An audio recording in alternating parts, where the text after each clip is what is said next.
Hey there, welcome back to the Read With Me series on Rely on Faith YouTube channel. Bear with me with my voice today. I'm sorry, I'm still feeling a bit under the weather or whatever, but we're going to get through it and try to enunciate the best I can without coughing or whatever. But I'm picking back up with Genesis chapter 42. When Jacob learned that there was grain in Egypt, he said to his sons, "Why do you just keep looking at each other?" he continued. "I have heard that there is grain in Egypt. Go down there and buy some for us, so that we may live and not die." Then ten of Joseph's brothers went down to buy grain from Egypt. But Jacob did not send Benjamin, Joseph's brother, with the others, because he was afraid that harm might come to him. So Israel's sons were among those who went to buy grain, for there was a famine in the land of Canaan also. Now Joseph was the governor of the land, the person who sold grain to all of its people. So when Joseph's brothers arrived, they bowed down to him with their faces to the ground. As soon as Joseph saw his brothers, he recognized them, but he pretended to be a stranger and spoke harshly to them. "Where do you come from?" he asked. "From the land of Canaan," they replied, "to buy food." Although Joseph recognized his brothers, they did not recognize him. Then he remembered his dreams about them and said to them, "You are spies. You have come to see where our land is unprotected." "No, my lord," they answered. "Your servants have come to buy food. We are all the son of one man. Your servants are honest men, not spies." "No," he said to them, "you have come to see where our land is unprotected." But they replied, "Your servants were 12 brothers, the son of one man, who lives in the land of Canaan. The youngest is now with our father, and one is no more." Joseph said to them, "It is just as I told you. You are spies. This is how you will be tested. As surely as Pharaoh lives, you will not leave this place unless your youngest brother comes here. Send one of your number to get your brother. The rest of you will be kept in prison, so that your words may be tested to see if you are telling the truth. If you are not, then as surely as Pharaoh lives, you are spies." And he put them all in custody for 3 days. On the third day, Joseph said to them, "Do this and you will live, for I fear God. If you are honest men, let one of your brothers stay here in prison while the rest of you go and take grain back from your starving households. But you must bring your youngest brother to me, so that your words may be verified and that you may not die." This they proceeded to do. They said to one another, "Surely we are being punished because of our brother. We saw how distressed he was when he pleaded with us for his life, but we would not listen. That's why his distress has come on us." Reuben replied, "Didn't I tell you not to sin against the boy? But you wouldn't listen. Now we must give an accounting for his blood." They did not realize that Joseph could understand them, since he was using an interpreter. He turned away from them and began to weep, but then came back and spoke to them again. He had Simeon taken from them and bound before their eyes. Joseph gave orders to fill their bags with grain, to put each man's silver back in his sack, and to give them provisions for their journey. And after this was done for them, they loaded their grain on their donkeys and left. At the place where they stopped for the night, one of them opened his sack to get his feed for his donkey, and he saw his silver in the mouth of his sack. I'm sorry about that.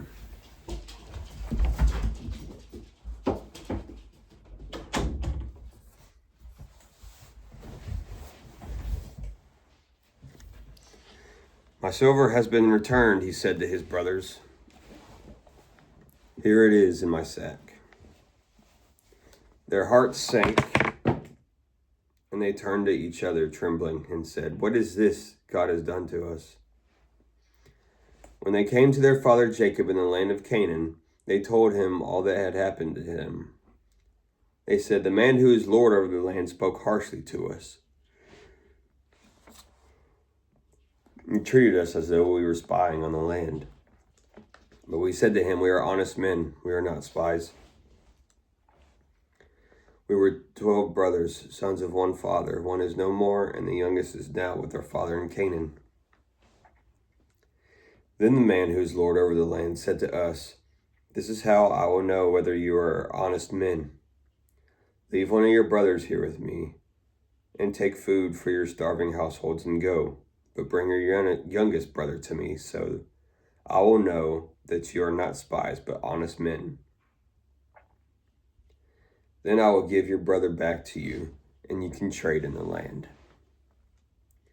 As they were emptying their sacks, there in each man's sack was his pouch of silver. When they and their father saw the money pouches, they were frightened. Their father Jacob said to them, You have deprived me of my children. Joseph is no more, and Simeon is no more, and now you want me to take Benjamin. Everything is against me. Then Reuben said to his father, You may put both of my sons to death if I do not bring him back to you. Entrust him to my care, and I will bring him back.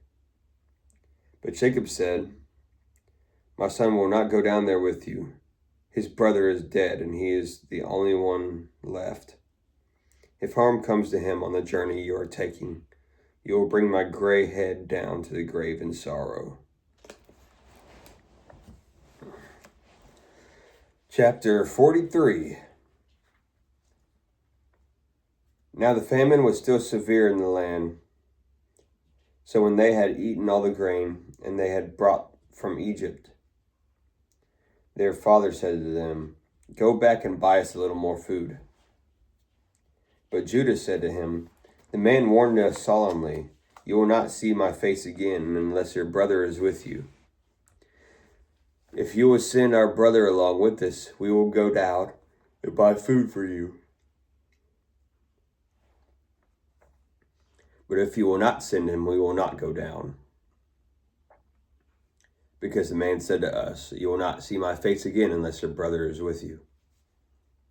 Israel asked, Why did you bring this trouble on me by telling the man you had another brother? They replied, The man questioned us closely about ourselves and our family. Is your father still living? He asked us. Do you have another brother? We simply answered his questions. How are we to know? He would say, Bring your brother down here. Then Judah said to Israel, his father, Send the boy along with me, and we will go at once, so that we and you and our children may live and not die. I myself will guarantee his safety. You can hold me personally responsible for him.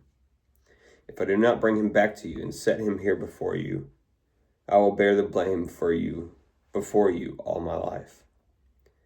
As it is, if we had not delayed, we could have gone and returned twice. Then their father Israel said to them, If it must be, then do this. Put some of the best products on the land in your bags, and take them down to the man as a gift. A little balm and a little honey, some spices and myrrh, some pistachio nuts and almonds. Take double the amount of silver with you, for you must return the silver that was put back into the mouth of your sack. Perhaps it was a mistake. Take your brother also, and go back to the man at once. And may God Almighty grant you mercy before the man, so that he will let your other brother and Benjamin come back with you.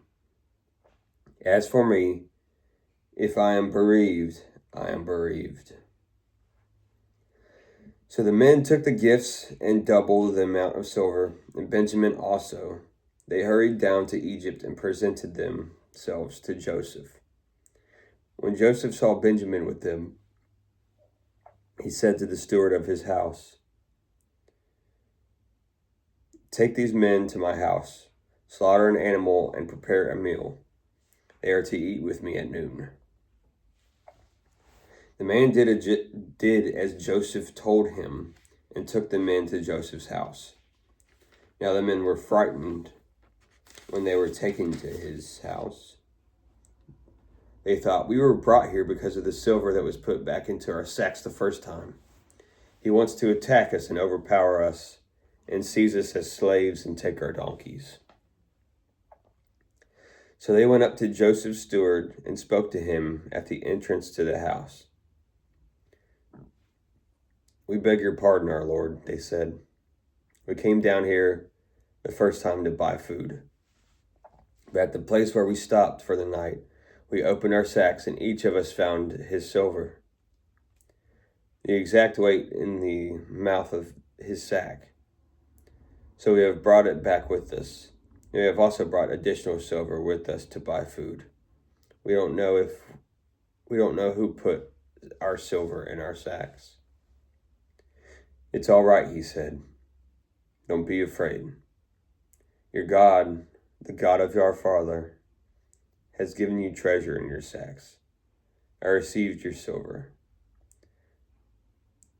Then he brought Simeon out to them.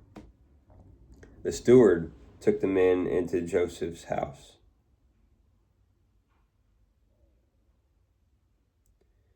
Gave them water to wash their feet and provided fodder for their donkeys. They prepared their gifts for Joseph's arrival at noon, because they had heard that they were to eat there. When Joseph came home, they presented to him the gifts they had brought into the house, and they bowed down before him to the ground. He asked them how they were, and then he said, "How is your aged father you told me about? Is he still living?" They replied, "Your servant, our father, is still alive and well." And they bowed down, prostrating themselves before him. As he looked about and saw his brother Benjamin, his own mother's son, he asked, "Is this your younger brother, the one you told me about?"